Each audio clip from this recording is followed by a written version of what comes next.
Mənə bugünü gösterdi. Sanki zaman mənimlə zarafat edir. Bir vaxtlar gülüşünlə başlayan səhərlər İndi səssizliklə məni oyadır. Bugün ad günündür. Bəlkə də gülümsəyirsən indi. Bəlkə də yanında elə biri var ki, sənə mənim edə bilmədiyim qədər rahatlıq verir. Bilirsən, mən sənə nə nifrət etdim, nə də qağış yağdırdım. Sadəcə səni itirdiyim gündən sonra özümü də biraz itirdim.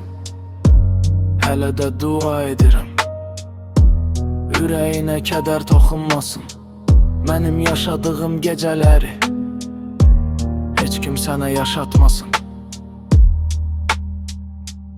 Bugün sənə son dəfə yazıram, nə geri dön demək üçün, nə də keçmişi oyatmaq üçün. Sağ gecə ürəyimdə qalan son cümlələri buraxmaq üçün. Ad günün mübarək, məndən son dəfə eşitmənsiz həyatım. Bəlkə daha gözəl keçər əmanatı yoruldum. İçimdə hər gün biraz da ölməkdən, yarımçı qalan dualarla yaşamaqdan, qırılmış ümidlərlə nəfəs almaqdan. Bağışla, mən səndən heç nə istəmirəm artıq. Nə mesaj, nə zəng, nə də bir baxış. Sadəcə istəyirəm ki, bir gün aynaya baxanda yüzündəki təbəssüm heç vaxt saxta olmasın.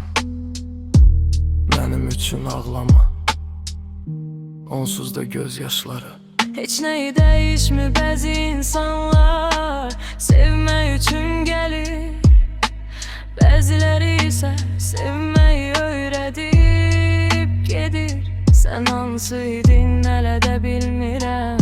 Bəlkə bir gün adımı xatırlayarsan, amma məni yox, səni çox sevən bir ürəyi xatırlayarsan.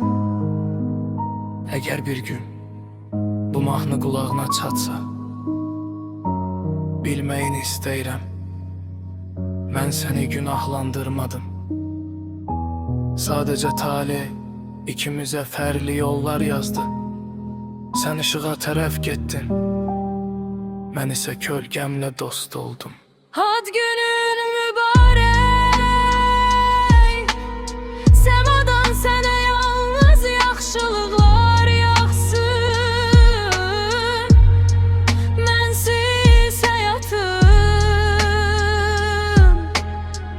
ümid edirəm daha gözəl olsun. Mən artıq yoruldum, İçimdə hər gün biraz da ölməkdən, yarımçı qalan dualarla yaşamaqdan. Qırılmış ümidlərlə nəfəs almaqdan. Bağışla Əməzqalı, bu tarix mənim üçün sadəcə bir gün deyil, bir vaxtlar gülümsəməyimin səbəbi olan insanın ad günüdür. Harada olursansa ol. Ad günün mübarək,